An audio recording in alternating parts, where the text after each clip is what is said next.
Call of Duty Black Ops Cold War review. Should you buy it in 2021 and is it worth the money? What is up guys, it is your boy Simbaya. In today's video we are reviewing the most recent Call of Duty installment, Call of Duty Black Ops Cold War. I've noticed quite recently there aren't really many reviews this year, and especially since the major update that I think changed the game completely and actually made it better. But we'll get into that a little bit more later. Firstly, this is not a review for the campaign or the zombie mode. I haven't actually played too much of those. I've not even touched the campaign, so I can't give you my honest opinion on that. And I've only watched a little bit of the zombies mode from streamers on Twitch. And honestly, the zombies mode actually looks quite amazing. And I'd like to try that out sometime. Maybe I can do a stream without some open lobbies, you know, with some viewers and whatnot. But yeah, we'll see. Anyway, this is a review solely based on the multiplayer, the part that most people care about. Okay, so I'm going to start on a good point. So first of all, the game looks absolutely amazing on the new generation console. The ray tracing effects are superb. The puddles, the reflections, everything, the way the light acts, it really brings the game alive. And if you're one that really enjoys good, aesthetically pleasing games, this is definitely one of them, okay? And I should imagine that the campaign is pretty decent with the graphics that it has. 4K Ultra HD is amazing. I'm only playing on 60 Hz, and I don't know what FPS it is, but regardless, I think it's 120. Maybe it's 1080p 120. I can't really remember, but it does look absolutely amazing. If your monitor or TV can handle 4K, obviously play this game in 4K, okay? Because it does look good, okay? Call of Duty Black Ops Cold War feels a lot more polished than Modern Warfare.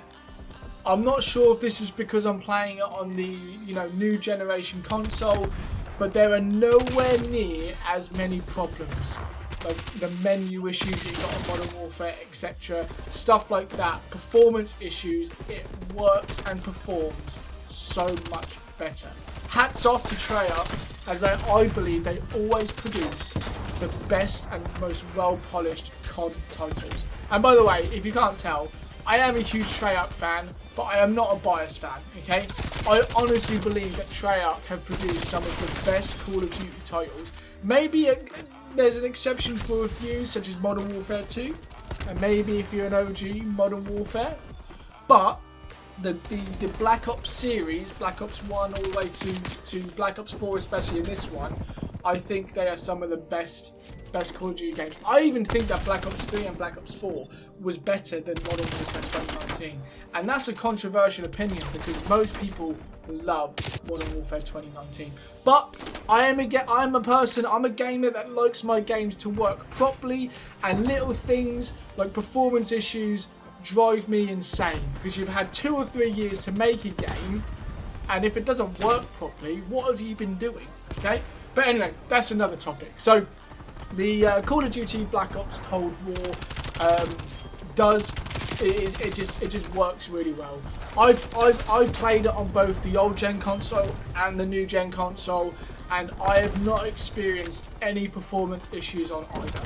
Okay, I've not really seen many frames drop, menus load good, etc. Okay, the only time I've ever experienced a performance issue is when I have changed my field of view, which is a new setting in this Call of Duty. And that is expected for consoles and FPS games. Okay, you change your field of view, there's got to be more frames, it's got to keep it more consistent to keep, it's your field of view, it's how much you actually see. Okay, so let's talk weapons. Okay, I love the weapon variation. They've brought back some absolute classics, okay, like the MP5, the AK-47, AK-74U. Talking about those two, the AK-47 and 74U, in my opinion, are the two best guns in the game. Okay, they're hard hitters and they're slow recoil, so they're easy to control. If you can keep, it is hard recoil, okay, but it's slow recoil. If you can keep on the target, they are the best guns in the game, personally. Okay, one problem with the game, you don't really see it too often now, but you did when the game first came out, was the AUG and the M16, both 3-burst weapons, were the most overpowered weapons in Call of Duty history. Like, you could be up close and personal with the MP5 and you would still get outgunned by the AUG or the M16. It's phenomenal. In 2021 and in the most recent updates, it doesn't really seem like that is an issue anymore. From what I have played, the guns do feel much more balanced now, okay? So it is a lot more enjoyable now than what it was in 2020, okay?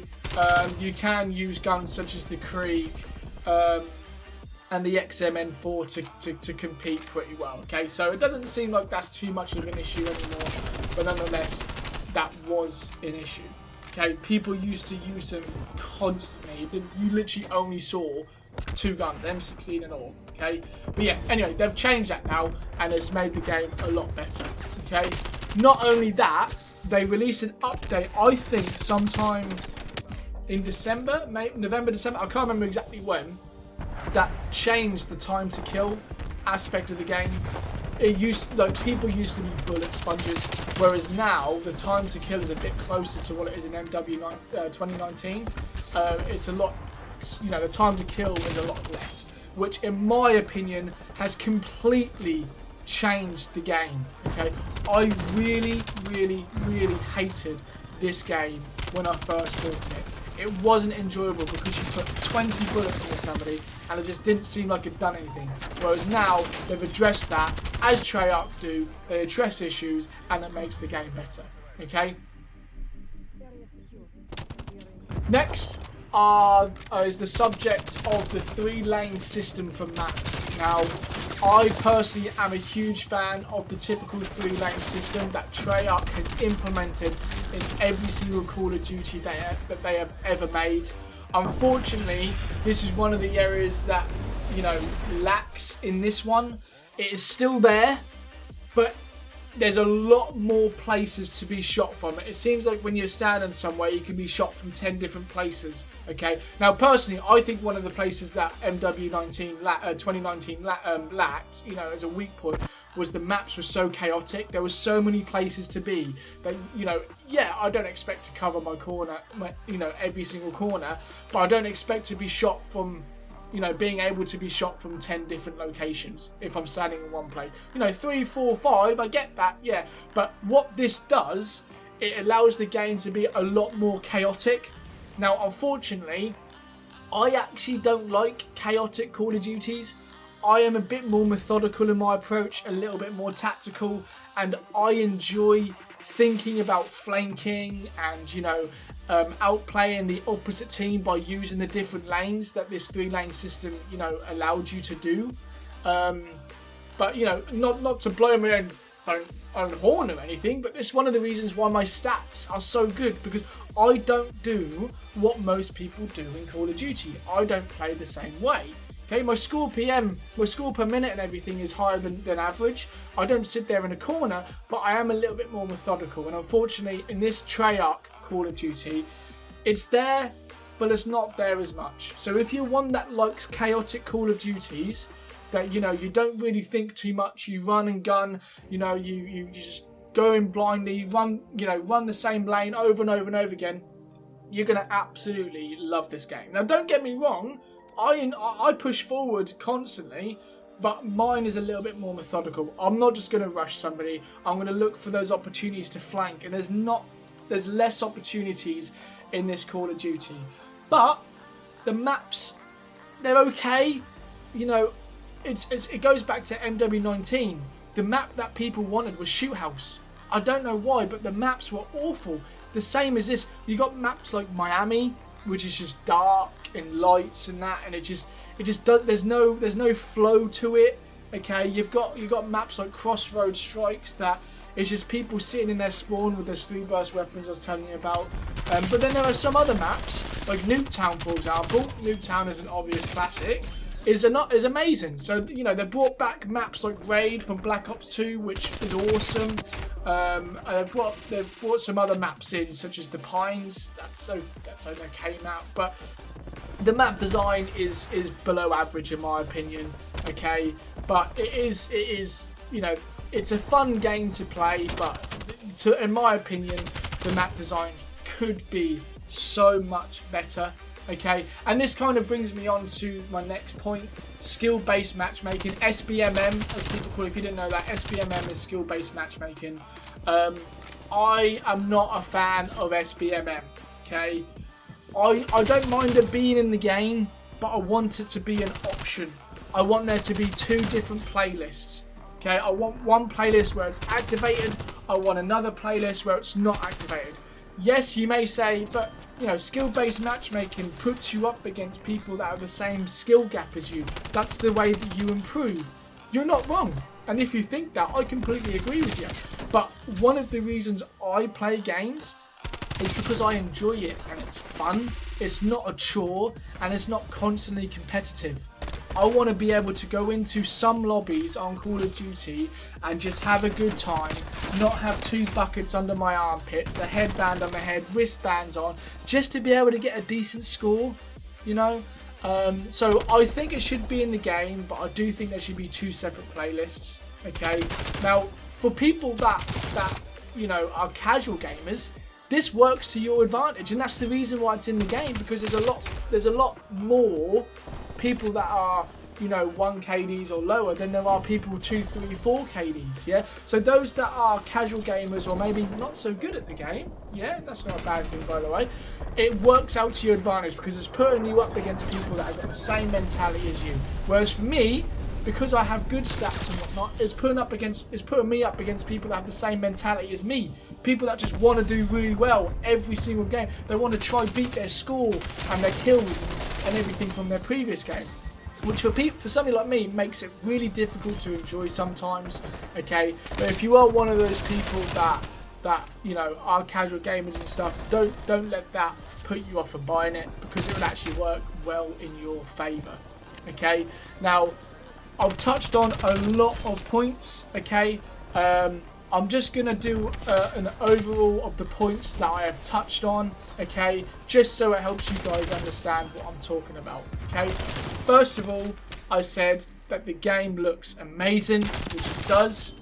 It's a lot more polished than the most recent, you know, Modern Warfare 2019. It feels better, it performs better. The weapon variations are fun, especially as they've addressed a lot of issues, okay. The maps are below average. Okay, they are bringing out some more maps to improve that, but at the minute they are below average. SBMM, skill-based matchmaking, is in the game. Makes it an issue for some players, but not all players. The score streaks, okay, which I forgot to touch on, are some of them are really good, some of them are really bad. I like how they've implemented the more kills you get in one life, so the higher your kill streak, the more score you get. So, you know, say you get 1 kill, you get 50 score. If you're on a 5 kill streak, you might actually get 100 score for that kill. That's a good implementation. I like that, because that gives incentive just to ape and just to get loads and loads of kills. But in conclusion, is the game fun and should you buy it? Yes, it is fun. Okay, it is much better with friends, as most games are, but due to it being a Treyarch Call of Duty, you can't really miss the opportunity to play it. I was really gutted that I bought it when it first came out, but since the most recent updates and since I've been playing it in 2021, it is a lot better. Unfortunately, due to Warzone having cross progression, cross play, and weapon levels and everything, you know, Modern Warfare 2019, the new Black Ops Cold War, Warzone, they're all linked. Your season pass, your weapon levels, your actual level, and your rank, they're all linked. Unfortunately, most of my friends play Warzone, so that's what I play most, and I wish I didn't buy this Call of Duty because of that. But if you've got friends that play this game, okay, or if you are a solo player, this game is good. I'm not sure if it's worth the full price tag anymore. See if you can get it when it's got a bit of money off, or get it a bit cheaper. But in conclusion, I think it's better than the previous Call of Duty, and I think that's a step in the right direction. That's not just the Treyarch fanboy inside me saying that, as I like to look at these as a, you know, from a non-biased perspective. But yeah, take what you will from this review. I hope you've really enjoyed it, guys. If you want to see more content like this, please leave a like, subscribe, and let me know in the comments what I could potentially do in the future if you want to see it, okay? Like I said, like, subscribe, turn the notification bell on. If you want to catch me live, twitch.tv/Symbiote18. Don't miss it. We're building a community. We've got a movement. And watch this space. See you later.